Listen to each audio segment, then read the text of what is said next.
आधे महीने में 4 डुआन क्यूई और फिर 1.5 महीने में 5 डुआन क्यूई पाने के लिए। यह अविश्वसनीय गति पुराने जियोयान के लिए भी असंभव थी। भले ही उच्च स्तर पर किसी की डुआन क्यूई को ऊपर उठाना कठिन और कठिन हो जाता है, जिस गति से जियोयान बढ़ रहा है उसे अगले साल तक 7 डुआन क्यूई तक पहुंचने में कोई समस्या नहीं होनी चाहिए। बेशक यह इस धारणा के तहत है कि जियोयान के पास पर्याप्त नींव है, या फिर जियोयान निश्चित रूप से उस गंभीर पिटाई के तहत मर जाएगा जो वह हर दिन 7 डुआन क्यूई तक पहुंचने से पहले सहन करता है। आखिरकार नींव के अमृत के बिना जियोयान का कमजोर शरीर कभी भी भीड़भाड़ वाले रक्त के हानिकारक प्रभावों का सामना नहीं कर पाएगा और वह मर जाएगा। इसलिए जियोयान को अभी जो करने की जरूरत है वह है फाउंडेशन एलिक्सिर के लिए अधिक सामग्री खरीदना। हालांकि यह बहुत आसान लगता है, जियोयान में थोड़ी समस्या है। वह टूट गया है। अपने बिस्तर पर बैठे जियोयान को कड़वी हंसी आती है। उसने कभी नहीं सोचा था कि पैसों की वजह से वह ऐसी अजीब स्थिति में होंगे। गणना करते समय पिछली बार से मेरे पास अभी भी 900 सोने के सिक्के हैं, लेकिन केवल इतने पैसे से पिछली बार के समान ग्रेड सामग्री खरीदना नहीं होगा। उसकी ठुड्डी को सहारा देते हुए जियोयान की आंखें तेजी से लुढ़क गईं। अचानक उसने पूछा, शिक्षक, हड्डी धोने वाले फूल के बैंगनी ब्लूग्रास के लिए क्या हम छोटे डंठल का उपयोग कर सकते हैं? जरूर, लेकिन तब प्रभाव बहुत कमजोर होंगे और नींव के अमृत जिन्हें मैं परिष्कृत कर रहा हूं आपके लिए तैयार किए गए हैं। अपनी आंखें झपकाते हुए जियोयान मुस्कुराया, कोई बात नहीं, इस बार सबसे खराब ग्रेड सामग्री का उपयोग करें। सबसे खराब ग्रेड? तब प्रभाव भयानक होंगे और आपको अगले डुआन क्यूई तक पहुंचने के लिए कम से कम आधे साल की आवश्यकता होगी। याओ लाओ की आवाज ने उसे दिखाया नाराजगी, वह शायद अभी अपनी भौहों को सिकोड़ रहा था। पर्याप्त पैसा नहीं है। जाओ उस लड़की से फिर से उधार लो। उसकी पृष्ठभूमि के साथ 10,000 सोने के सिक्के भी एक छोटी सी बात होगी। एक कदम पीछे हटते हुए आप अपने पिता से उधार ले सकते हैं। आप अमृत की प्रभावशीलता को कम क्यों कर सकते हैं और अपनी प्रशिक्षण गति को धीमा कर सकते हैं। याओ लाओ के सुझाव को सुनकर जियोयान ने अपना सिर हिलाया। इसे मेरे स्वाभिमान के रूप में सोचें कि मुझे ऐसा करने से रोक रहा है। मैं किसी लड़की से पैसे कैसे उधार लेता रह सकता हूं? जहां तक मेरे पिताजी का सवाल है, मैं उन्हें 2 महीने से टाल रहा हूं और अगर वह जानना चाहते हैं कि मुझे पैसे क्यों चाहिए तो क्या मुझे आपको बेनकाब नहीं करना पड़ेगा? रुको शिक्षक, ये नींव अमृत, क्या अन्य लोग इसे परिष्कृत या बना सकते हैं? अचानक कुछ सोचकर जियोयान की भौहें उछल गईं और उसने जल्दी से पूछा, हे ब्रैट, डूक्यूई मुख्य भूमि में अनगिनत जड़ी बूटियां हैं और इन जड़ी बूटियों के भीतर आपको एक ऐसा संयोजन मिलना चाहिए जो दोनों राक्षस कोर के भीतर हिंसक ऊर्जा को शांत करता है और इसे परिष्कृत करता है ताकि कोई इसे अवशोषित कर सके। यदि आप कीमिया भट्टी के टूटने की तुलना में बेतरतीब ढंग से जड़ी बूटियों को एक साथ रखते हैं तो आपकी परेशानियों में से कम ऊर्जा उल्टी हो सकती है। ये नींव अमृत कुछ वर्षों तक प्रयोग करने के बाद बनाया गया था। बेशक कोई हो सकता है कि यह भी पता चले कि इसे भाग्य से कैसे बनाया जाए, लेकिन ऐसा होने की संभावना लगभग न के बराबर है। इसके अलावा रिफाइनिंग करते समय आपको यह सुनिश्चित करना चाहिए कि फ्यूज दर, उपयोग की गई मात्रा और आग का तापमान एकदम सही है। आपको अनगिनत प्रयोग करने की जरूरत है और ऐसा करने के लिए एक अविश्वसनीय आत्मा धारणा है। या फिर आपको ऐसा क्यों लगता है कि हर कीमियागर को एक शिक्षक की आवश्यकता होती है? एक शिक्षक के बिना, आपका मार्गदर्शन किए बिना एक मजबूत कीमियागर बनना असंभव है। बस जब आप जड़ी बूटियों के विभिन्न संयोजनों को आजमाने में व्यतीत करते हैं तो आपको अपना पूरा जीवन खर्च करना होगा। इसलिए मैं पूरे डूक्यूई मुख्य भूमि को शामिल नहीं कर सकता, लेकिन कम से कम जियामा साम्राज्य के लिए किसी और ने मेरे जैसा नींव अमृत नहीं बनाया है। इस बिंदु पर याओ लाओ की आवाज में गर्व का संकेत शामिल था। प्रतीत होता है कि साधारण नींव अमृत में जटिलता से हैरान जियोयान ने सहज रूप से अपने होंठ चाटे। जब उन्होंने याओ लाओ को जड़ी बूटियों को परिष्कृत करते हुए देखा तो ये सब इतना आसान लग रहा था, लेकिन अब याओ लाओ की व्याख्या के साथ उन्होंने महसूस किया कि कीमिया की कला उतनी सरल नहीं है जितनी उन्होंने देखी थी। कीमिया दुनिया निश्चित रूप से विशाल और रहस्यमय है। कोई आश्चर्य नहीं कि एक कीमियागर पूरे डूक्यूई मुख्य भूमि में सबसे सम्मानजनक पेशा है। लेकिन उसके सदमे के बाद जियोयान ने उल्लास का एक रंग महसूस किया। शिक्षक, मैं प्रशिक्षित करने के लिए भयानक नींव अमृत का उपयोग नहीं करने जा रहा हूं। इसके बजाय मैं इसे एक नीलामी में बेचना चाहता था। भले ही मेरे पास अभी बहुत कुछ नहीं है, नींव के अमृत के बिक जाने के बाद मेरे पास काफ़ी कुछ होगा और उस समय नींव के लिए उच्च गुणवत्ता वाली सामग्री खरीदना बहुत आसान होगा, है ना? मैं देखता हूँ। ज़रूर। अल्केमिस्ट अपनी खुद की गोलियां बेचते हैं, ये दिलचस्प खबर नहीं है और फाउंडेशन एलिक्सिर प्रशिक्षण दवा के निम्नतम स्तर पर है, इसलिए इसे बेचना वास्तव में मायने नहीं रखता है। कुछ देर सोचने के बाद याओ लाओ ने लापरवाही से कहा। याओ लाओ के समझौते को सुनकर जियोयान को जल्दी से वह मिल गया जिसकी उसे जरूरत थी और वह अपने कमरे से बाहर निकल गया। क्योंकि जियोयान को उच्च गुणवत्ता वाली जड़ी बूटियों की आवश्यकता नहीं थी, उसने लापरवाही से फार्मेसी में सबसे कम उम्र के बैंगनी ब्लूग्रास और हड्डी धोने वाले फूल को चुना और राक्षस कोर के लिए वह सबसे सस्ता कोर लाया जिसे वह मिल सकता था, ग्रीनवुड माउस मॉन्स्टर कोर। सारी दवा खरीदने के बाद जियोयान ने एक छिपी हुई गली पाई और याओ लाओ ने जड़ी बूटियों को नींव के अमृत में परिष्कृत किया। इस बार फाउंडेशन के अमृत का न केवल पिछली बार की तुलना में बहुत बुरा प्रभाव पड़ा, बल्कि इसका एक अलग रंग भी था। लगभग पारदर्शी जेड हरे से धब्बेदार बदसूरत हरे रंग में जा रहे हैं। गोली रखने के बाद, जो कि जियोयान की मुट्ठी के आधे आकार की जेड बोतल में थी जिसे उसने पहले खरीदा था, जियोयान ने आखिरकार एक आराम से सांस ली। जेड बोतल को सुरक्षित रूप से छिपाने के बाद जियोयान गली से निकल गया और भाग गया वुटेन सिटी की सबसे बड़ी नीलामी की ओर। प्रीमियर नीलामी, वुटेन सिटी का सबसे बड़ा नीलामी घर और जियामा एम्पायर के सबसे अमीर परिवार प्रमुख परिवार की एक शाखा। प्रमुख परिवार अत्यंत प्राचीन था और कुछ शताब्दियों से जियामा साम्राज्य में पहले से ही काफ़ी शक्तिशाली शक्ति रहा है। उनके नेटवर्क निश्चित रूप से प्रभावशाली थे और कुछ अफवाहों ने यह भी दावा किया कि प्रमुख परिवार के जियामा एम्पायर की रॉयल्टी के साथ घनिष्ठ संबंध थे। साम्राज्य में प्रमुख परिवार, नालन परिवार और रिटर परिवार तीन सबसे बड़े परिवार हैं और वाणिज्यिक और सैन्य दुनिया में विभिन्न संबंध हैं। इसलिए प्रमुख परिवार ने इसका समर्थन किया, चाहे नीलामी का लाभ कितना भी मोहक क्यों न हो, कोई भी उनके खिलाफ कुछ भी करने की हिम्मत नहीं करेगा। गली के अंत में नीलामी घर को देखते हुए जियोयान एक साइड गली में बदल गया और जल्दी से एक काले वस्त्र पहन लिया। कल्पना कीजिए कि एक हैरी पॉटर स्कूल ने काले बागे में न केवल जियोयान के चेहरे को ढंक दिया, बल्कि इसने उसके पतले फ्रेम को भी बहुत व्यापक बनाने के लिए बदल दिया। यहाँ तक कि अगर जू ए रॉबर्ट फिगर को देख रहा था तो उसे यह एहसास नहीं होगा कि यह जियोयान था। एक काले वस्त्र से ढके होने के बाद जियोयान ने राहत की सांस ली। ऐसा नहीं था कि जियोयान बहुत सावधान थे, बल्कि यह कि नींव का अमृत बहुत कीमती था। कुलों के लिए नींव के अमृत का आकर्षण बहुत बड़ा था। यदि कोई बड़े पैमाने पर इसका उत्पादन कर सकता है तो इसका मतलब यह होगा कि कबीले की युवा पीढ़ी एक त्वरित दर से बढ़ेगी, जो कबीले को अपनी शक्ति को आगे बढ़ाने में मदद करेगी और बदले में एक सकारात्मक चक्र की ओर ले जाएगी। अनावश्यक परेशानी से बचने के लिए जियोयान केवल खुद को छिपाने का विकल्प चुन सकता था। थोड़ी ठंडी सफ़ेद जेड बोतल को ध्यान से छूते हुए जियोयान धीरे धीरे गली से बाहर निकल गया और अंत में नीलामी घर की ओर चला गया। गली पूरी तरह से बख्तरबंद गार्डों द्वारा सतर्क नज़रों के तहत जियोयान बिना रुके नीलामी घर में चले गए। जैसे ही जियोयान ने घर में प्रवेश किया, सूरज से चिलचिलाती भावना को एक शांत भावना से बदल दिया गया। इसने लोगों को ऐसा महसूस कराया जैसे उन्होंने एक नई दुनिया में कदम रखा हो। फैंसी हॉल के माध्यम से झाड़ू लगाते हुए जियोयान ने जल्दी से एक साइड रूम पाया। कमरे की ओर जाने वाले दरवाजे पर चमकदार शब्द निरीक्षण कक्ष थे। अंदर चलते हुए कमरा काफी खाली था और केवल एक अधेड़ उम्र का आदमी जो स्पष्ट रूप से ऊब गया था वहीं बैठ गया। दरवाजा खुला सुनकर उस आदमी ने अपना सिर उठाया और काले वस्त्र वाले जियोयान को देखकर उसकी भौं थोड़ी सिकुड़ गई, लेकिन तुरंत उसके चेहरे पर अभिव्यक्ति एक पेशेवर मुस्कान में बदल गई। सर, क्या आप कुछ निरीक्षण करने की योजना बना रहे हैं? हाँ। काले वस्त्र के नीचे एक सूखी और पुरानी आवाज हल्के से तैर रही थी। ये याओ लाओ की आवाज थी।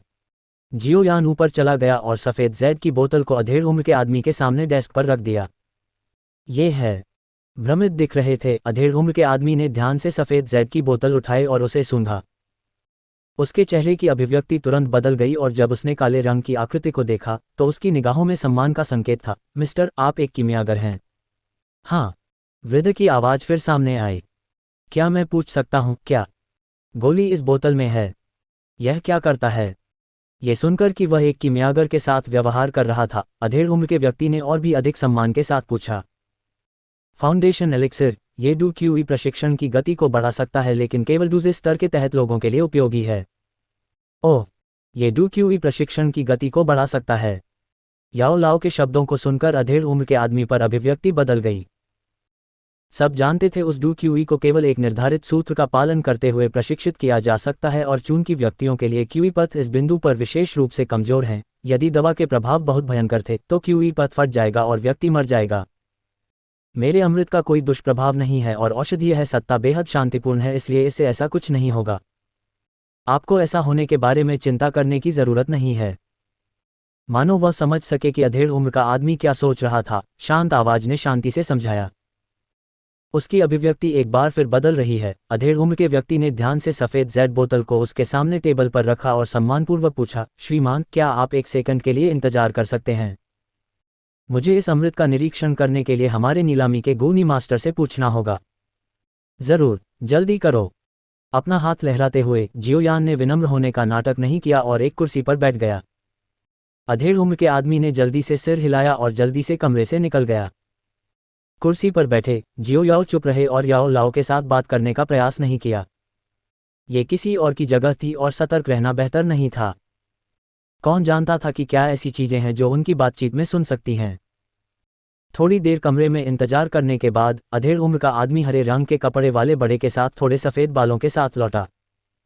बड़े की छाती पर सोने के तारे नहीं थे, बल्कि एक कीमिया भट्टी की तरह कुछ, और कीमिया भट्टी पर लाल रंग की 2 चांदी की रेखाएं थीं जो लालित्य से चमकती थीं। मिस्टर, ये हमारी नीलामी का गुनी मास्टर है। वह एक 3 छोटा दादोशे है। उसी समय वह एक दूसरे स्तर का कीमियागर भी है। अधेड़ उम्र के व्यक्ति ने नवागंतुक का सम्मान करते हुए परिचय दिया। बड़े की पहचान सुनकर जियोयान की भौं सहज रूप से उछल पड़ी। ये पहली बार था जब वह याओ लाओ के पास एक कीमियागर से मिला। उन्होंने बड़े ध्यान से बड़े की पुनः जांच की। बड़े का चेहरा लाल था और भले ही हरा बागे साधारण लग रहा था, लेकिन उसके चारों ओर प्रकाश की लहरें उठ रही थीं। जाहिर है, इस बागे में किसी तरह का एक राक्षस कोर लगाया गया था। बड़े के सामान्य चेहरे पर एक हमेशा मौजूद अहंकार था, कुछ ऐसा जो सभी कीमियागरों के पास था। जब जियोयान गूनी की जांच कर रहा था, तो गूनी भी उसके सामने वाले व्यक्ति का अध्ययन कर रहा था। कीमियागर डूजेस की तरह नहीं थे और विभिन्न ताकतों द्वारा कीमियागर की अत्यधिक मांग की गई थी। इसलिए जब गूनी जियोयान का अध्ययन कर रहा था, तो वह ये भी अनुमान लगाने की कोशिश कर रहा था कि कीमियागर कौन था। अधेड़ उम्र के आदमी ने ध्यान से टेबल पर जेड की बोतल उठाई और उसे गूनी के पास भेज दिया। सफ़ेद जेड की बोतल लेते हुए गूनी ने पहले मीठी सुगंध को सूंघा, जबकि उसकी बूढ़ी आंखें थोड़ी बंद हो गईं। बोतल को हल्के से टिपते हुए हरे रंग के तरल की एक बूंद धीरे धीरे बोतल के खुलने से गूनी की हथेली के बीच में लुढ़क गई। हरे रंग के तरल को घूरते हुए गूनी ने एक चांदी की सुई निकाली और सुई की नोक पर एक मामूली डूबी हुई उतार चढ़ाव दिखाया। ये चुपचाप हरे तरल में फिसल गया और धीरे धीरे हिलाया।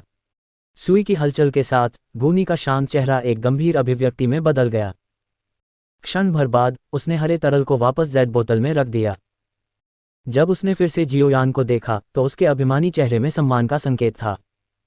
अधेड़ उम्र के आदमी की ओर मुड़ते हुए उन्होंने कहा, अमृति दूसरे स्तर पर है। जो कुछ पहले कहा गया था वह सब सच है।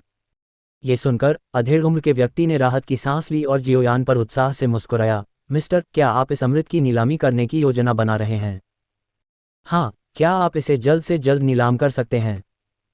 अरे, यह कोई समस्या नहीं है श्रीमान, इसे ले लो और पहले नीलामी कक्ष में जाओ। सौभाग्य से हम अभी वहां नीलामी कर रहे हैं और आपका अमृत तुरंत नीलाम कर दिया जाएगा। अधेड़ उम्र का आदमी एक पिच ब्लैक मेटल कार्ड सौंपते हुए मुस्कुराया। ठीक है। मेटल कार्ड लेते हुए जियोयान ने इंतजार नहीं किया और कमरे से बाहर निकल गया तुरंत। गूनी मास्टर, क्या वह वास्तव में एक कीमियागर है? जियोयान के अपनी दृष्टि छोड़ने के बाद ही अधेड़ उम्र का आदमी चुपचाप गूनी को फुसफुसाया। हाँ, वह एक कीमियागर है। उसकी चुस्त आत्मा की धारणा गलत नहीं हो सकती। गूनी ने सिर हिलाया, लेकिन उसकी भौं सिकुड़ गई और वह बुदबुदाया, लेकिन वह कहाँ से आया? मैंने किसी भी कीमियागर के बारे में नहीं सुना है जो वुटेन सिटी में दूसरी स्तरीय गोली को परिष्कृत कर सकता है। क्या मैं कुछ शोध करूं? गूनी सिर हिलाने से पहले रुक गया, अभी नहीं। सभी कीमियागरों में अजीब स्वभाव होता है और यदि वह नोटिस करता है कि आप उसके इतिहास को खोदने की कोशिश कर रहे हैं तो उसे नीलामी का बुरा प्रभाव पड़ेगा। एक रहस्यमय कीमियागर के बुरे पक्ष में होना कभी भी एक स्मार्ट कदम नहीं है। चारों ओर मुड़ते हुए गूनी ने हल्के से कहा, उसके लिए हमारी नीलामी की अच्छी छाप है। आपको पता होना चाहिए कि यह सही कैसे करना है। हे, मैं समझता हूँ। याद रखें, भले ही हम उसके साथ दोस्त न बने, हम उसे नाराज भी नहीं कर सकते। वरना। कुछ ठंडे शब्दों को पीछे छोड़ते हुए गूनी भी कमरे से निकल गया। एक वेट्रेस की अगुवाई में जियोयान ने पहले से शुरू की गई नीलामी में प्रवेश किया। हॉल में प्रवेश करना जहां नीलामी आयोजित की जा रही थी, मूल रूप से उज्ज्वल वातावरण अंधेरा हो जाता है जबकि हर जगह गड़गड़ाहट होती है। इसने जियोयान को अपनी भौहें बना दी। नीलामी बहुत बड़ी थी और हॉल निश्चित रूप से कम सैकड़ों से हजारों लोगों तक भी फिट हो सकता था। इस समय हॉल के केंद्र में एक तेज रोशनी में एक लाल वस्त्र वाली सुंदरता उसके हाथ में वस्तु का वर्णन करने के लिए उसकी आकर्षक आवाज का उपयोग कर रही थी। आवाज की सुन्नता और स्पष्ट आवाज के तहत जिस वस्तु की वास्तव में अधिक कीमत नहीं थी, उसकी कीमत में घातीय दर में वृद्धि हुई थी। एक दूरस्थ सीट ढूंढते हुए जियोयान चुपचाप बैठ गया और हॉल के बीच में सुंदरता को देखा। अपनी तीव्र टिप्पणियों के साथ उन्होंने महसूस किया कि अधिकांश लोग उनके लिए यहाँ थे, न कि उन वस्तुओं के लिए जिन्हें नीलाम किया जा रहा था। प्रीमियर नीलामी घर का शीर्ष नीलामीकर्ता याफी। वह वुटेन सिटी के भीतर एक अत्यंत प्रसिद्ध सुंदरता थी और उसके परिपक्व आकर्षण ने उसे बहुत आकर्षित किया। अचानक मुंह जियोयान मुड़ा और एक आदमी को उससे बहुत दूर नहीं बल्कि एक कोने में छिपा हुआ देखा। उसकी बाहें याफी के छोटे लाल मुंह के शब्दों से हिल रही थीं और उसके हाथ उसकी कमर के नीचे गायब हो गए। अरे! हल्के से कोसते हुए जियोयान, जो बागे के नीचे था, ने अपनी आंखें घुमाईं। यह आदमी कितना बेशर्म है। अपने मन में कोसते हुए जियोयान जल्दी से दूर चला गया और फूट फूट कर मुस्कुराया। उसकी निगाह एक बार फिर हॉल के केंद्र में गई और बड़बड़ाते हुए नीलामीकर्ता के आकर्षक वक्रों को देखा। Yaojing TL. याओजिंग याफी के हाथ में आइटम को देखने के बाद सुंदरियों के लिए एक अपमानजनक संदर्भ पर निर्भर करता है शब्द है। जियोयान ने अपनी रुचि खो दी। वह उसके पास कबाड़ का एक टुकड़ा खरीदने के लिए इतना पैसा नहीं था, भले ही उस वस्तु का विक्रेता एक सुंदर महिला हो। याफी से अपनी निगाहें फाड़ने के बाद जियोयान ने धीरे धीरे हॉल के चारों ओर देखना शुरू कर दिया। हो पिताजी! उसकी निगाहें रुकती हुई जियोयान ने सामने की पंक्ति में बैठे एक अधेड़ उम्र के आदमी पर ध्यान केंद्रित किया। अचानक उनके चेहरे की अभिव्यक्ति सदमे में हो गई। क्या पिता को उस महिलाओं में दिलचस्पी है? अजीब विचार लंबे समय तक नहीं चला, क्योंकि जियोयान ने पाया था कि उसके पिता की निगाहें याफी पर केंद्रित नहीं थी, बल्कि दूरी की तलाश कर रही थी, जैसे कि वह किसी चीज का इंतजार कर रहा हो। पिता यहाँ क्यों हैं? इस सवाल पर विचार करते हुए जियोयान ने फिर से अपनी निगाहें घुमाईं। इस बार उन्होंने आश्चर्यजनक रूप से महसूस किया कि अन्य दो बड़े कुलों के कबीले नेता, जियालाई कबीले और आओबा कबीले यहाँ थे। कुछ ऐसा नीलाम होने वाला है जो उन सभी को आकर्षित करता है। उसकी भौं उछलती हुई जियोयान ने उत्सुकता से उसकी नाक को छुआ। कबीले के तीनों नेताओं को यहाँ आने के लिए क्या आकर्षित कर सकता था? सच कहूं तो याफी नाम की महिला माहौल बनाने में माहिर थी। उसकी नज़र और मुस्कान से वस्तु की कीमत कुछ समय के लिए तेजी से बढ़ जाती है। इसके अलावा हर बार जब कीमत बढ़ाई जाती थी तो वह उस व्यक्ति को एक आकर्षक मुस्कान भेजती थी जिसने नवीनतम कीमत का आह्वान किया था, और वे वस्तु के लिए अधिक भुगतान करने के अपने दर्द को भूल जाते थे। नीलामी घर के भीतर माहौल उनकी मुस्कान के साथ चरमोत्कर्ष पर रखा गया था। अरे सब लोग, नीलामी घर को अभी अभी एक नया नीलामी आइटम मिला है। मेरा मानना है कि इसमें हर किसी की दिलचस्पी होगी। नवीनतम आइटम की नीलामी के बाद याफी ने अचानक रुककर दर्शकों की ओर जोर से कहा। अपने हाथ की एक लहर के साथ एक वेट्रेस ने जल्दी से एक जेड प्लेट लाई और प्लेट के बीच में कुछ समय जेड की बोतल थी। ये दूसरी स्तरीय गोली है। अपने नाजुक हाथ से जेड की बोतल उठाकर याफी की आकर्षक आवाज ने नीलामीकर्ताओं को एक पल के लिए शांत कर दिया। लेकिन जल्द ही चिल्लाना और भी तेज हो गया। डूक्यूई मुख्य भूमि में कीमियागर द्वारा परिष्कृत गोलियां सबसे अधिक मांग वाली वस्तुएं थीं। इस चीज का नाम फाउंडेशन एलिक्सिर है। ये केवल उन लोगों के लिए प्रभावी है जो डूजे स्तर से नीचे हैं। फाउंडेशन एलिक्सिर में प्रशिक्षण लोगों को डूजे स्तर के तहत प्रशिक्षण में दक्षता में वृद्धि करने की अनुमति देता है। यदि आप अपने बेटे या पोते को जीनियस कहलाना पसंद करते हैं तो यह आपके लिए एकदम सही है। उसके आकर्षक मुंह ने हल्के से शब्दों की सांस ली और कई नीलामीकर्ताओं के दिमाग को सुन्न कर दिया। फाउंडेशन एलिक्सिर, ये किसी की डूक्यूई प्रशिक्षण गति बढ़ा सकता है। लेडी याफी, उस चरण के लोग गोली का दबाव सही नहीं ले सकते। भले ही याफी बेहद आकर्षक थे, लेकिन कई लोग ऐसे भी थे जो शांत रहे और एक संक्षिप्त चुप्पी के बाद किसी ने एक जरूरी सवाल उठाया। इस अमृत का व्यक्तिगत रूप से हमारे गूनी मास्टर द्वारा निरीक्षण किया गया था और इसे दूसरी स्तरीय गोली पाई गई थी। कोई समस्या नहीं होगी, सभी को इसका आश्वासन दिया जा सकता है। हाफी जवाब देते हुए हल्के से हंस पड़ी।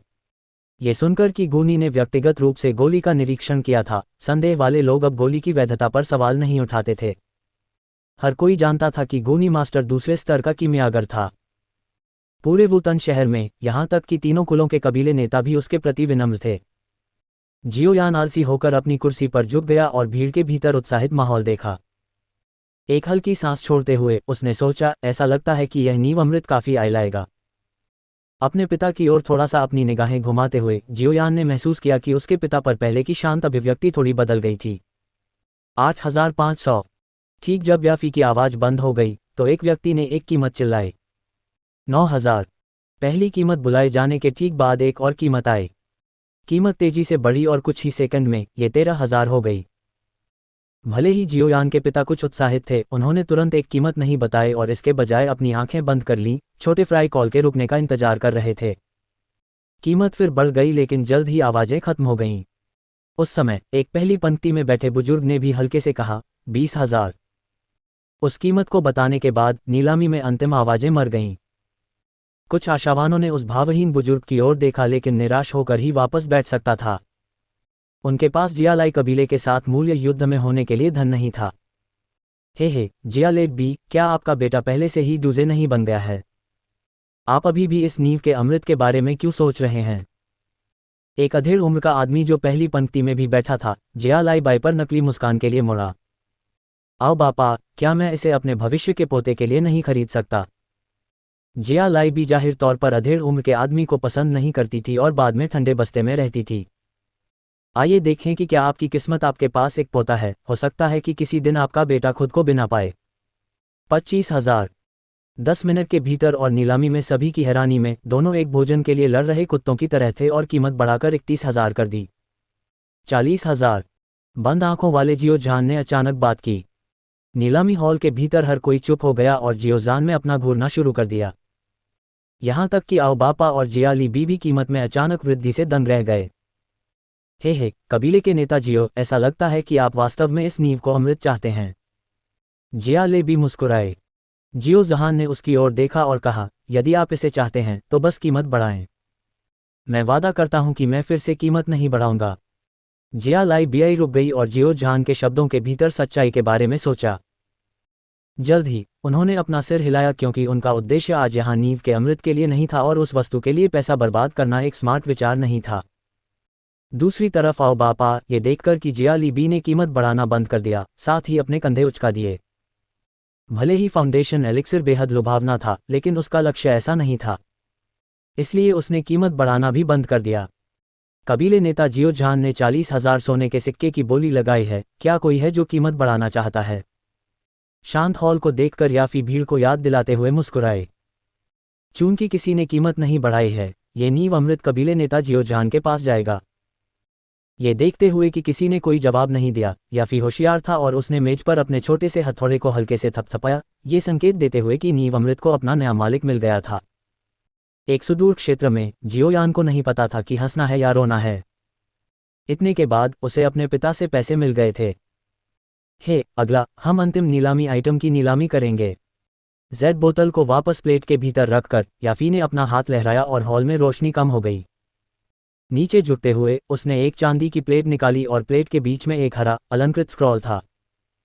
स्क्रॉल थोड़ा चमकीला हरा था और चांदी की प्लेट से परावर्तन के साथ इसे एक रहस्यमयी रोशनी में डाला गया था। उच्च हुआन स्तर क्यूई विधि, तूफान मंत्र। जिस क्षण याफी ने उच्च स्तरीय हुआन क्यूई पद्धति कहा, पूरी नीलामी चुप हो गई।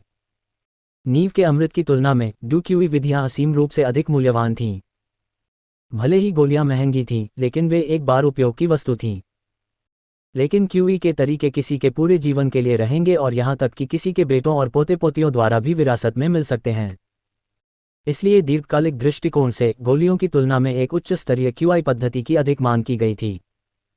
आखिरकार एक बार जब किसी व्यक्ति के पास उच्च स्तरीय क्यूआई पद्धति होती है तो गोलियों के समर्थन के बिना भी वह व्यक्ति समय की अवधि के बाद एक ताकत बन सकता है। दूसरी ओर यदि किसी के पास क्यूई विधि नहीं है और केवल गोलियां हैं तो भले ही वह व्यक्ति कैंडी की तरह गोलियां खा रहा हो, फिर भी वह बहुत मजबूत नहीं होगा। सदमे के एक संक्षिप्त क्षण के बाद नीलामीकर्ताओं ने बरामद किया और हॉल के बीच में हरे रंग की स्क्रॉल पर अपनी जलती हुई निगाहें भेज दीं। यहां तक कि आकर्षक याफी को भी भुला दिया गया लग रहा था। पिछली पंक्ति में बैठे जियोयान ने एक सांस ली। उच्च हुआन स्तर क्यूई विधि। कोई आश्चर्य नहीं, क्यूई विधि जियो कबीले की शीर्ष क्यूई पद्धति फ्यूरियस लान रेज से एक संपूर्ण स्तर ऊंचा है। कोई आश्चर्य नहीं कि वुटैन सिटी में 3 कबीले नेता व्यक्तिगत रूप से यहां आए, तो वे सभी इसके लिए बंदूक चला रहे थे। एक उच्च हुआन स्तर। गतिहीन हरे स्क्रॉल को देखते हुए जियोयान ने सहज रूप से उसके होंठ चाटे।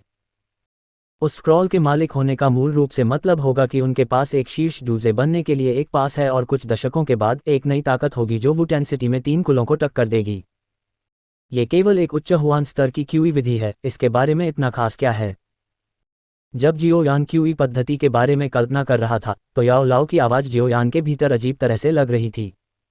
केवल अपनी आंखें घुमाते हुए जियो यान ने महसूस किया कि एक बड़ा अंतर है उसके और पुराने गीजर के बीच जो दावा करेगा कि शीर्ष स्तरीय क्यूई तरीके का चरा थे।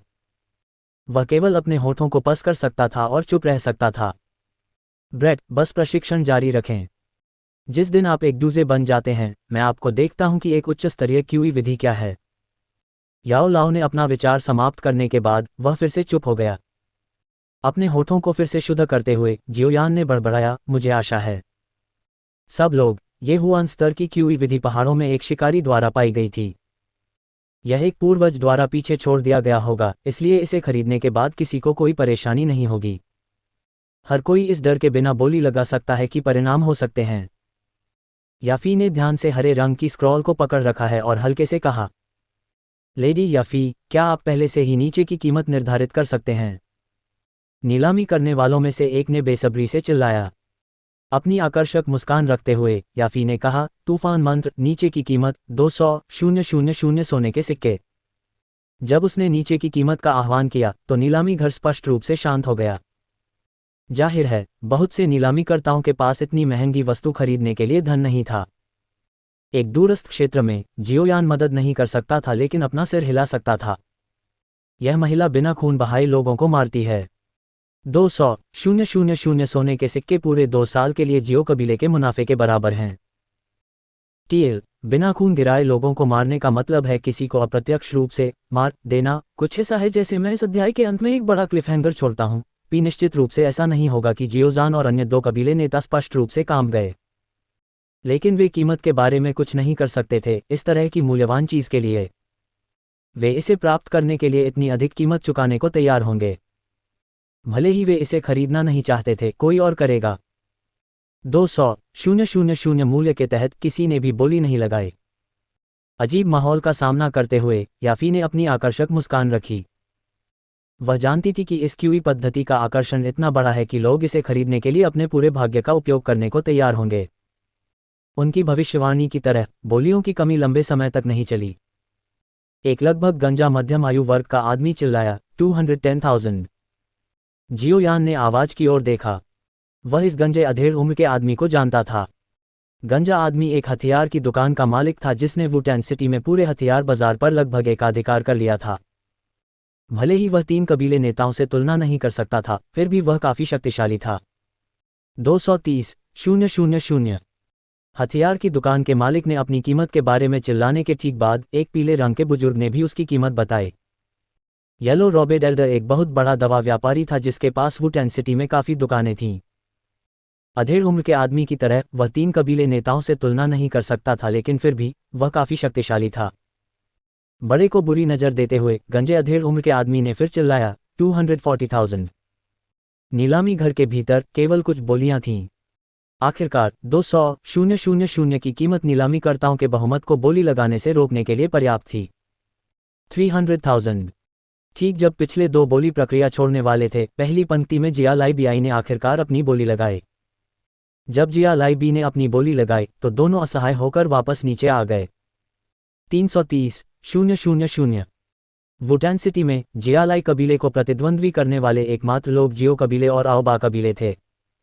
इस कीमत को आओबा कबीले के नेता आओबापा ने कहा था। एओबापा ने मजबूर किया, 370,000। 380,000। 400,000। आओबापा की निरंतर वृद्धि के तहत जियाली बी ने बिना किसी हिचकिचाहट के पीछा किया। ऐसा लगता है कि वह किसी भी कीमत पर स्क्रॉल प्राप्त करने के लिए तैयार था। जब कीमत 430,000 हो गई तो एओबापा को बोली लगाना बंद करना पड़ा। 430,000 शक्तिशाली एओबा कबीले को वित्तीय संकट में मजबूर करने के लिए पर्याप्त था। 450,000। आओबापा को वापस नीचे देखकर जिया ली बी को जियो जान की कीमत से पहले जश्न मनाने का मौका नहीं मिला। जियो जान को ठंडे रूप से घूरते हुए जिया ली बी गुस्से से भरी थी। 3 कबीले में जियो कबीले और आओबा कबीले में मध्य हुआन स्तर की क्यूई विधियां थीं। लेकिन जियालाई कबीले में केवल एक कम हुआन स्तर की क्यूई विधि थी। यही वजह है कि जियालाई भी इस उच्च हुआन क्यूई पद्धति को प्राप्त करने के लिए कोई भी कीमत चुकाने को तैयार थी।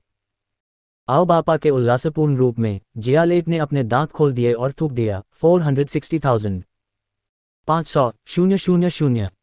भावहीन जियोजान ने कीमत को एक नए स्तर तक बढ़ा दिया। नीलामी हॉल के केंद्र में बोलियों पर दो लड़ाई को देखते हुए याफी की खूबसूरत मुस्कान और भी आकर्षक हो गई। 550,000। उसकी आंखें लाल हो गईं। जियालाई बी ने आखिरकार एक संक्षिप्त विराम के बाद फिर से कीमत बढ़ाने का फैसला किया। आप जीत गए हैं। हर किसी की भविष्यवाणियों के विपरीत जियोजान ने जियाली बी की बोली को सुनने के बाद जियोजान केवल मुस्कुराया और जियालाई बी को ताना मारा। जियाली बी की अभिव्यक्ति में आश्चर्य को जल्दी से एक काले चेहरे से बदल दिया गया। उसका तर्कसंगत पक्ष जानता था कि वह खेला गया था। जियोजान, तुम जीतो, मुझे ये याद रहेगा। जियोजान को कोसने के बाद जियाली बी ने स्तब्ध याफी को देखने के लिए अपना सिर उठाया। भले ही वह बेहद गुस्से में था, लेकिन वह अपनी भावनाओं से प्रेरित नहीं था और एक काले चेहरे के साथ उसकी भावनाओं को दबा दिया। लेडी याफी, क्या नीलामी समाप्त होनी चाहिए?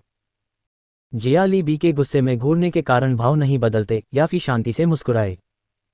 उसकी आंखों में उपहास का एक संकेत था और जियालेट की तनावपूर्ण निगाहों के नीचे उसके हाथ में हथौड़ा था। तूफान मंत्र जियालाई कबीले नेता द्वारा जीता गया। नीलामी के अंतिम क्षणों को देखकर जियोयान मुस्कुराया और धीरे धीरे नीलामी घर से निकल गया। हाँ, एक बार जब मुझे पैसे मिल जाएंगे तो मैं प्रशिक्षण शुरू कर दूंगा। 1 साल बाद मुझे पिता को सरप्राइज देने की जरूरत है। जब वह नीलामी घर के दरवाजे पर था तो जियोयान ने हल्के से बड़बड़ाया। पहले नीलामी हॉल को छोड़कर जियोयान निरीक्षण कक्ष में लौट आया और अधेड़ उम्र के व्यक्ति की सम्मानजनक निगाहों में धैर्यपूर्वक इंतजार किया। कुछ मिनटों के बाद कदमों की झड़ी के साथ दो परछाइयों ने दरवाजा खोल दिया। हे, क्या आप नींव के अमृत के मालिक हैं? श्रीमान, ये पहली बार होगा जब आप वुटान सिटी में आए हैं। इत्र के झोंके के साथ जियोयान के अलावा एक आकर्षक लेकिन सुन्न करने वाला गिगल लग रहा था। इसने उनकी दृढ़ मानसिकता को कम कर दिया।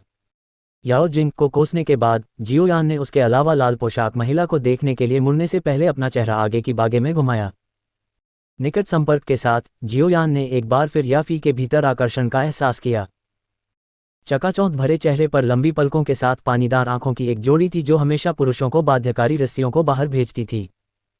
नीचे देखते हुए सुंदर सफेद गर्दन के पीछे जियोयान लगभग उसकी दरार में चूसा गया था। उसका प्राकृतिक आकर्षण शांत जियोयान को भी प्रभावित करता है।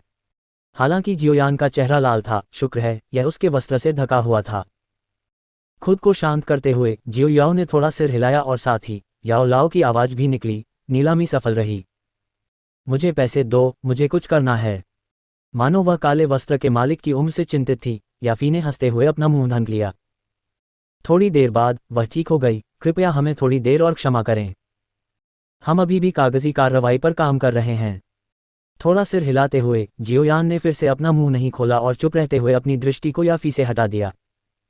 काले बागे में ढके रहस्यमय व्यक्ति को देखकर याफी की भौहें सिकुड़ गईं। ऐसा लगता है कि उसकी गौरवपूर्ण सुंदरता का कोई प्रभाव नहीं पड़ा। अपने होठों को शुद्ध करते हुए उसकी निगाहें रहस्यमय व्यक्ति पर हावी हो गईं, हर एक विवरण को समझने की कोशिश कर रही थी कि वह किसके साथ काम कर रही थी। जियोयान के माध्यम से झाड़ू लगाने और कोई जानकारी नहीं मिलने के बाद हाफी ने निराश होकर गुनी की ओर देखा। उनकी आंखों से मिलने के बाद उसने अपने होठों को काटा और पूछा, मिस्टर, याफी ने शायद ही कभी किसी कीमियागर को देखा हो जिसके पास कीमियागर बैज नहीं है। क्या मैं आपका नाम पूछ सकता हूँ? हो लड़की, इस जगह पर आने का मतलब है कि मुझे ये कहने की जरूरत है कि मैं कौन हूँ। काले वस्त्र के नीचे याओ लाओ की आवाज ठंडी हो गई। हे, याफी केवल उत्सुक था। अगर मिस्टर यह कहना नहीं चाहते हैं तो फेई आपको मजबूर नहीं करेंगे। याफी हल्के से हंसे। काले वस्त्र के माध्यम से जियोयान ने सफेद पैरों को इसके अलावा एक लाल पोशाक में लपेटा हुआ देखा। भले ही वह मदद नहीं कर सकता था, लेकिन उसकी सुंदरता की प्रशंसा करता था। उसने चुपचाप खुद को याद दिलाया कि याफी के लिए शीर्ष नीलामीकर्ता बनने के लिए वह कोई फूलदान नहीं थी। सभी ने कहा कि सुंदरता परेशानी थी। आखिरकार पूरे वुतन शहर में अनगिनत प्रेमी थे, लेकिन आज भी उनमें से किसी ने भी अपना लक्ष्य हासिल नहीं किया। भले ही उनमें से कई ने उसके पीछे प्राइमर नीलामी घर को दोषी ठहराया, लेकिन उनमें से कोई भी ये दावा नहीं करेगा कि वह एक सुंदर फूलदान थी। उसके अलावा इतनी चतुर महिला के साथ जियोयान उतना ही सावधान था जैसे कि वह बर्फ पर चल रहा हो। वह डरता था कि याफी उससे कुछ खोज लेगा, लेकिन शुक्र है कि याओ लाओ के बात करने से रहस्यमय गीजर उसके अलावा याओ जिंग से मंत्रमुग्ध नहीं होगा। याओ लाओ के भावहीन शब्दों से याफी को कोई जानकारी नहीं मिली। अंत में उसने नई जानकारी खोजने की कोशिश करना छोड़ दिया और इसके बजाय एक क्रिस्टल कार्ड निकालते हुए मुस्कुराए। कार्ड पर प्राइमा परिवार लॉग था। मिस्टर, ये प्राइमा नीलामी घर का वीआईपी कार्ड है। इस कार्ड से आप किसी भी प्राइमा परिवार के नीलामी घर में वीआईपी उपचार प्राप्त कर सकते हैं। उसी समय नीलामी में जो कर लगता है वह 5% से 2% है। ये सुनकर जियो यान की भौहें कूद गईं। पहले ब्लैबर की तुलना में उन्हें इस तरह के ठोस लाभ पसंद थे, इसलिए थोड़ी देर रुकने के बाद उन्होंने क्रिस्टल कार्ड ले लिया। पीछे के बागे से लंबे और पीले हाथ को देखकर याफी की आंखों में भ्रम की चमक चमक गई। काले वस्त्र के नीचे व्यक्ति की आवाज स्पष्ट रूप से एक बूढ़े व्यक्ति की आवाज थी, लेकिन उसका एक हाथ है जो दिखता है एक युवक की तरह। ये व्यक्ति, वह कौन है? इस समय एक वेट्रेस दौड़ी और विनम्रतापूर्वक याफी को एक ग्रीन कार्ड दिया। मिस्टर, फाउंडेशन एलिक्सिर 40,000 सोने के सिक्कों में बेचा गया और नीलामी शुल्क के रूप में 2% निकाल रहा है, बाकी यहाँ है। ग्रीन कार्ड सौंपते हुए याफी मुस्कुराए। ग्रीन कार्ड लेते हुए जियोयान का तनावपूर्ण दिल गिर गया। उनके प्रशिक्षण के लिए धन उस छोटे से ग्रीन कार्ड के अंदर था। 40,000 सोने के सिक्के जो एक दूसरे को प्रशिक्षित करने के लिए पर्याप्त होंगे। चूंकि उसे पहले से ही पैसे मिल गए थे, इसलिए जियोयान के पास रहने का कोई और कारण नहीं था और लापरवाही से अपने हाथों को एक साथ धकेलने के बाद एक अजीब आवाज ने शांति से कहा, मैं अभी जा सकता हूं। हे, बिल्कुल। यदि आप किसी और गोलियों की नीलामी करना चाहते हैं तो कृपया प्राइमर नीलामी घर को ध्यान में रखें। याफी मुस्कुराया। मिमी। लापरवाही से जवाब देते हुए जियोयान खड़ा हो गया और तनावग्रस्त कमरे से निकल गया। जियोयान की गायब छाया को देखकर याफी के चेहरे पर मुस्कान धीरे धीरे गायब हो गई और वह पास की कुर्सी पर गिर गई। गूनीशू, क्या वह वास्तव में एक कीमियागर है? एक अजीब सी चुप्पी के बाद याफी ने शांति को तोड़ दिया। हाँ, और उसका कीमिया कौशल मुझसे बेहतर है। वह दूसरा स्तरीय फाउंडेशन अमृत, मैं इसे परिष्कृत नहीं कर सकता। गूनी ने आहें भरते हुए उत्तर दिया। सूत्र के साथ भी। थोड़ा जीतते हुए याफी के लाल मुंह ने लापरवाही से एक खतरनाक वाक्य निकाला। याफी के शब्दों को सुनकर गूनी का चेहरा बदल गया और उसने जल्दी से कहा, एक सूत्र एक कीमियागर का जीवन है। कृपया फिर से ऐसा न सोचें। लापरवाह क्रोध करना एक रहस्यमय कीमियागर, यहाँ तक कि प्राइमा परिवार के लिए भी एक बड़ी बात है। कुछ दर्जन साल पहले जियामा साम्राज्य के प्रसिद्ध सैच परिवार ने गोली राजा गुहे को क्रोधित कर दिया था और चारडू वैंग से उसका सफाया कर दिया गया था जो उसने भेजा था। यहाँ तक कि जियामा एम्पायर की रॉयल्टी भी इस मामले को नियंत्रित नहीं करेगी। भले ही हमारा परिवार चेक परिवार की तुलना में बहुत मजबूत है, ये सबसे अच्छा है कुछ रहस्यमय कीमियागर को नाराज करने के लिए नहीं। कीमियागर एक हॉर्नेट के घोंसले की तरह होते हैं, एक बार जब आप इसे प्रहार करते हैं तो उसे अनगिनत दोस्त मिल जाते हैं और कई विशेषज्ञ एक कीमियागर को एक एहसान करना पसंद करेंगे। घबराते हुए गूनी को देखकर याफी उसके माथे की मालिश करते हुए मुस्कुराए। गूनीशू, तुम क्या कह रहे हो? मैं इसके बारे में कुछ नहीं सोच रहा था। क्या आपको लगता है कि याफी ने इन कुछ वर्षों में बर्बाद कर दिया है? मैं आपको याद दिला रहा था। फिरफी के शब्द सुनकर गूनी ने एक सांस छोड़ी। वह वास्तव में डरता था कि वह कुछ बेवकूफ़ी करेगी। अपने होठों को शुद्ध करते हुए याफी ने आहें भरते हुए अपना चेक बढ़ाया। कीमियागर, वे वास्तव में कुछ खतरनाक लोग हैं, लेकिन मेरे पास ऐसी प्रतिभा क्यों नहीं है? अपने कमरे में वापस जाने के बाद जियोयान ने जल्दी से दरवाजा बंद कर दिया और कमरे के कोने में चला गया, अंत में चिकित्सा जड़ी बूटियों और जादू के क्रिस्टल का एक गुच्छा निकालने से पहले। उसने ध्यान से उन्हें कैबिनेट में रखा और जड़ी बूटियों की गंध को गहराई से सूंघा और राहत के साथ मुस्कुराया। निर्बाध अभ्यास करने के लिए जियोयान ने 8 महीने के उपयोग के लिए आवश्यक जड़ी बूटियों की मात्रा खरीदी थी, जिससे वह शेष वर्ष के लिए नॉन स्टॉप का अभ्यास कर सके। जैसे ही उसने कैबिनेट को प्यार से थपथपाया, उसके होंठ फट गए और वह आलस्य से अपने बिस्तर के किनारे पर चला गया, अपना सिर नीचे कर लिया। आज की गतिविधियों ने उसे वास्तव में थका दिया था। यार, क्या तुम वहां हो? एक गंदी आवाज और एक दस्तक उसके दरवाजे से गुजरती है। उसकी धुंधली आंखें खोलते हुए जियोयान जल्दी से अपने बिस्तर से बाहर कूद गया, फिर अपने कमरे का दरवाजा खोला, दरवाजे के बाहर जियोजाओ को देखा और पूछा, पिताजी, क्या आपको कुछ चाहिए? क्या मैं तुम्हारे लिए नहीं देख सकता? भले ही मुझे तुमसे कुछ नहीं चाहिए। तुम बच्चे, तुमने 2 महीने के लिए मुझसे छुपाया। जियोयान के सिर को प्यार से रगड़ते हुए जियोजान ने फटकार लगाए। जियोजान के गर्म मुस्कुराते हुए चेहरे को देखते हुए जियोयान को हिला दिया गया क्योंकि उसने अपनी नाक को पंप किया, न जाने क्या कहा। क्या आप अभी भी इसके लिए जिम्मेदार महसूस कर रहे हैं? हाँ, अगर वह मेरे बेटे को पसंद नहीं कर सकती तो यह उसका नुकसान है। आपको दुखी होने की जरूरत नहीं है। एक महान व्यक्ति को छोटे बच्चे की तरह क्यों व्यवहार करना चाहिए? मुझे पता है कि जियोजान का ये बेटा अपंग नहीं है। जियोजान ने साहपूर्वक कहा। हाँ पिता, 3 साल बाद यानेर व्यक्तिगत रूप से मिस्टी क्लाउड्स के गुट में जाएंगे। जियोयान ने एक मुस्कान के साथ कोमल स्वर में कहा। जियोयान को घूरते हुए जियो झाओ का मुस्कुराता चेहरा और गंभीर हो गया। थोड़ी देर बाद उसने कुछ झिझक के साथ कहा, पिताजी ठीक महसूस करते हैं, लेकिन क्या आप वाकई जा रहे हैं? पिता यह नहीं कह रहे हैं कि आप नालन यानरान तक नहीं पहुंच सकते, लेकिन धुंधले बादलों के गुट की ताकत। जियोयान ने सिर हिलाते हुए मुस्कुराया। उसके पतले होंठ कुछ जिद्दी रेखा को मजबूर कर रहे थे। पिताजी की कुछ चीजें हैं जो एक आदमी के रूप में मुझे सहन करना पड़ता है। तुम्हारा ये गुस्सा मेरे जैसा दिखता है। अगर आपके 2 बड़े भाइयों को पता था कि आप ऐसा सोचते हैं तो वे शायद बहुत खुश होंगे। जियोयान के समर्पण की ओर जियोजहान आहें भरने से पहले मुस्कुराया और जोर से सिर हिलाया।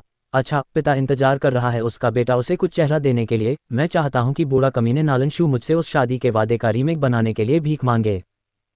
जियोयान ने सिर हिलाया और हंसने में मदद नहीं कर सका। अरे, मैं तुम्हें ये दूंगा, इसे अपने पिता के समर्थन के रूप में माने। उसने जियोयान को एक बहुत ही परिचित सफ़ेद बोतल सौंप दी। इस अमृत को देखकर जो अपने हाथों में वापस चला गया, जियान यान को नहीं पता था कि हंसना है या रोना है। लेकिन उसके चेहरे पर उसने एक हैरान करने वाली अभिव्यक्ति रखी। पिताजी, ये है फाउंडेशन एलिक्सिर। यह आपकी डूक्यूई की खेती में तेजी लाएगा। मैंने इसे आज ही खरीदा है। जियोजान का मुंह मुस्कुराया। आपने इस अधिकार के लिए बहुत पैसा खर्च किया होगा। जैसे ही उन्हें सफ़ेद जैद की बोतल मिली, जियोयान का दिल गर्म हो गया। 40,000 सोने के सिक्के, लेकिन अगर यह आपके काम का हो सकता है तो यह इसकी कीमत के लायक है। जियोजान मुस्कुराया जैसे कि उसने परवाह नहीं की। आपने मुझे इस फाउंडेशन स्पिरिट एलिक्सिर खरीदने के लिए 40,000 सोने के सिक्के खर्च किए। क्या शायद इस बहाने से बड़ों को परेशानी नहीं होगी? जियोयान फूट फूट कर मुस्कुराया। TSS के, मैं कबीले का नेता हूं। वे कुछ शब्द बोल सकते हैं, जियोजान ने ठंडे स्वर में कहा। पिताजी, धन्यवाद। 1 साल में वयस्क समारोह के दौरान मैं उनका मुंह पूरी तरह से बंद कर दूंगा। ये कहते हुए जियोयान शांति से हंसे। अच्छा, मैं अपने बेटे के एक बार फिर बदलने की प्रतीक्षा कर रहा हूं। हालांकि उन्हें नहीं पता था कि जियोयान का आत्मविश्वास कहां से आया। जियोजहान था अपने बेटे की आत्मविश्वासी उपस्थिति को देखकर बहुत खुशी हुई। ठीक है, मैं तुम्हारे आराम में खलल नहीं डालूंगा। यदि कोई समस्या आती है और अपने पिता को परिवार के सदस्य के रूप में देखें तो मैं आपको अपमानित नहीं होने दे सकता। अपना हाथ लहराते हुए जियोजान घूम गया, क्योंकि उसने सामने के यार्ड को छोड़कर बड़ी प्रगति की। बकवास, मुझे भी अब इन बूढ़े मूर्खों का सामना करना है। मैंने केवल 40,000 सोने के सिक्के खर्च किए, लेकिन वे ऐसे काम करेंगे जैसे मैंने उनके ताबूत खरीदने के लिए इस्तेमाल किया जाने वाला पैसा खर्च किया था। रात से जियोजान के बड़बड़ा जियोयान के लिए तैरने लगे। अपने पिता के अंधेरे में गायब होते देख जियोयान ने उसकी नाक को छुआ और धीमी आवाज में मुस्कुराते हुए कहा, आराम करो पिता, मैं इन लोगों को शांत करने के लिए वास्तविकता का उपयोग करूंगा। 3 साल पहले मैं उन्हें मेरी तरफ देख सकता था, 3 साल बाद भी मैं अभी भी कर पाऊंगा।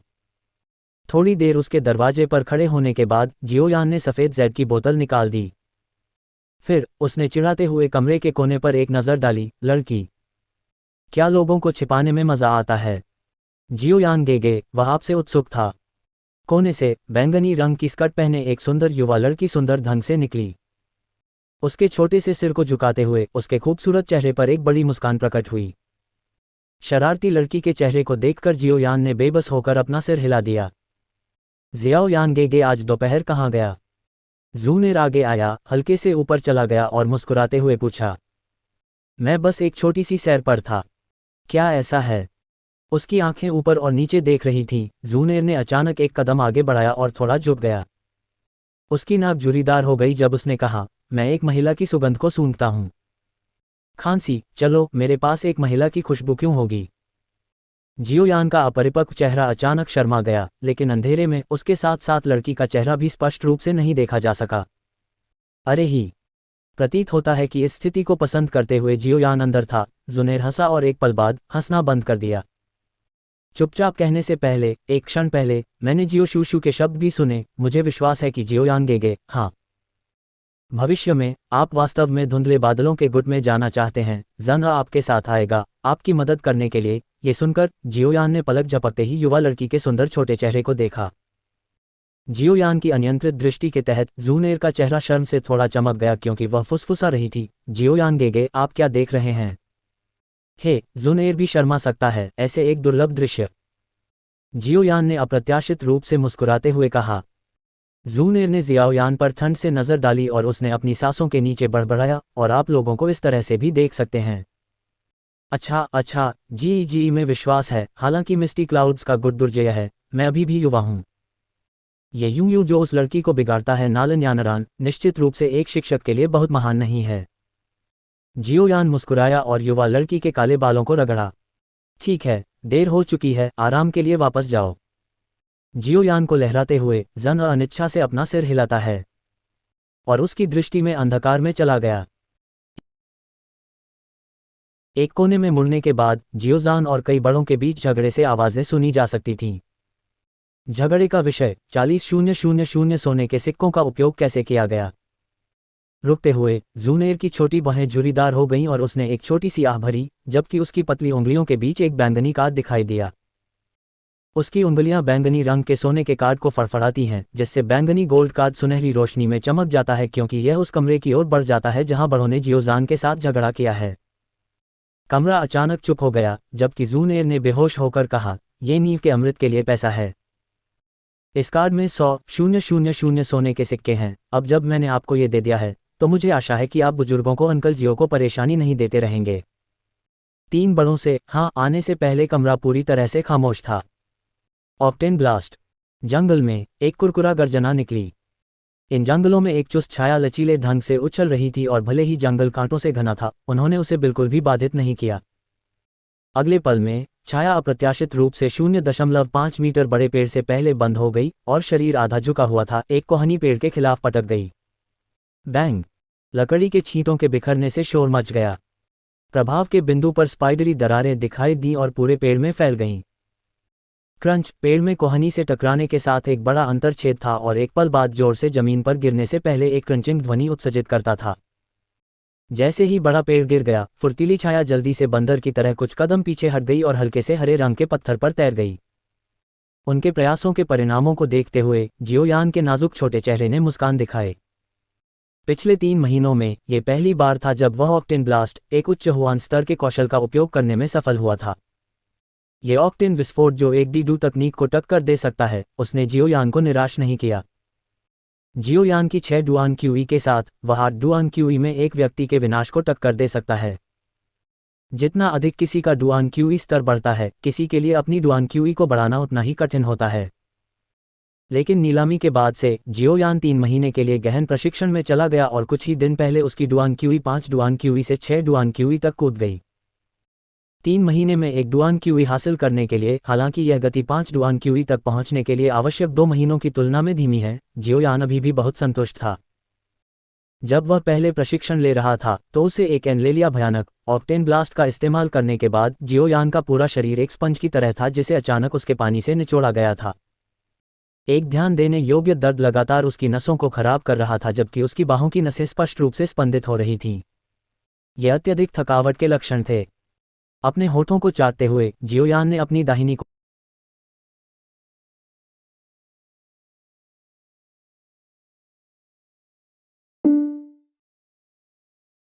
It's 9:15 a.m.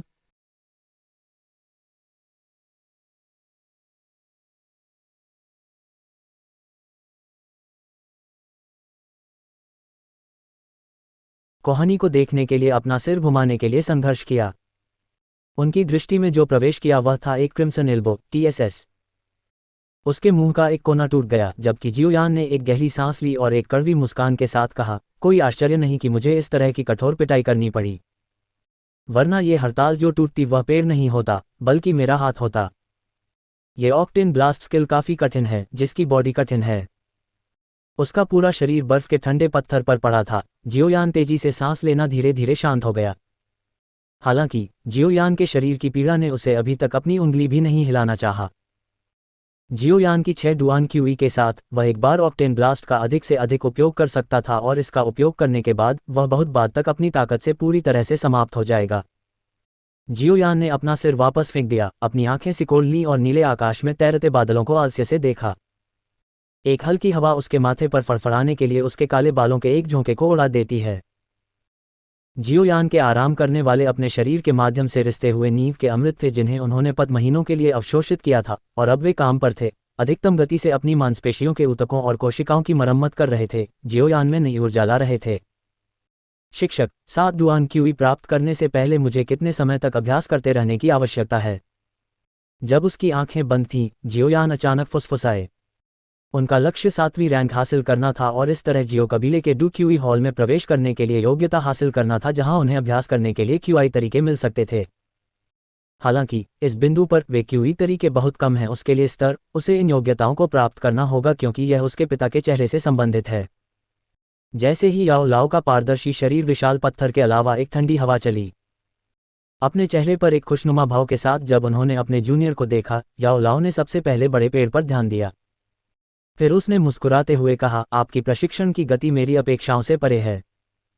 मूल रूप से मेरा मानना था कि अमृत की मदद से भी आपको 7 डुआन क्यूई में प्रवेश करने से पहले 1 साल की आवश्यकता होगी। या ऐसा इसलिए है क्योंकि अब वापस उछलने से पहले आप बहुत मुश्किल से दबा दिए गए थे। इस प्रगति को देखते हुए 2 महीने के भीतर आप निश्चित रूप से 7वें डू क्यूई रैंक में प्रवेश कर सकते हैं। ये सुनकर जियोयान के होंठ ऊपर उठ गए, जिससे एक फीकी मुस्कान बन गई। वह वास्तव में जानना चाहता था, इन 3 वर्षों के बाद, जिसके दौरान वह अपने कबीले के सदस्यों द्वारा लगातार ताना मारता रहा है, जब वे उसकी ताकत देखेंगे तो वे किस तरह की अभिव्यक्ति करेंगे। उस दिन जब वह मुख्य हॉल में नालन यानरान से बात कर रहा था, क्या वे शब्द उन पर भी लागू नहीं हुए थे? मैं, जियोयान, 3 साल पहले एक चमत्कार बना सकता था और 3 साल बाद मैं अभी भी कर सकता हूं। उनकी दृष्टि थोड़ी चमक रही थी क्योंकि जियोयान ने लगभग आधा साल पहले सोचा था कि उन्हें मुख्य हॉल में कैसे ताना मारा गया था। लेकिन भले ही उसका सिलहूट अकेला था, लेकिन वह अडिग और लगातार था। नालन यानरान, मैं कदम दर कदम आपको पकड़ रहा हूं, मेरी प्रतीक्षा करो। हम 3 साल में मिस्टी क्लाउड्स के गुट में मिलेंगे। उसके मुंह का कोना अचानक थोड़ा सा भौंकने लगा। युवक उछल पड़ा क्योंकि उसने दूर के आकाश में दहाड़ने के लिए अपना सिर उठाया। अपने जूनियर गर्जना को देखते हुए याओ लाओ ने एक मुस्कान दिखाई और उसे नहीं रोका। लोगों को परिपक्व होने के लिए दबाव की आवश्यकता होती है। वर्तमान जियोयान के पास पर्याप्त प्रतिभा है, लेकिन उसे जो चाहिए वह उसे आगे बढ़ाने के लिए दबाव है। नालन यानरान का निर्णय सबसे अच्छा दबाव था। उसे अपना कदम रखने दो। सम्मान पाने की राह में आपके पास अभी भी एक बड़ी दूरी है जिसे खत्म करना बाकी है। जाओ, चलो अभ्यास के लिए वापस चलते हैं। कई बार दहाड़ते हुए जियान याओ के चेहरे पर मुस्कान बड़ी हो गई। जल्द ही वह बोल्डर से कूद गया और पहाड़ से उतरने से पहले याओ लाओ पर लहराया, फिर भी मुस्कुरा रहा था। समय पानी की तरह था, जल्दी और रहस्यमय तरीके से किसी की उंगली से फिसल रहा था। चिलचिलाती गर्मी को ठंडी गिरावट से बदल दिया गया था और हल्की हरी शाखाओं ने पहले ही पीले रंग के संकेत दिखाए थे। कमरा अभी भी साफ सुथरा था और धूप अभी भी खिड़कियों से बिखर रही थी। जिस कमरे में एक युवक प्रशिक्षण ले रहा था, उस कमरे में लकड़ी का एक बेसिन था। उसकी दोनों आंखें बंद थीं और दोनों हाथ मुड़े हुए थे।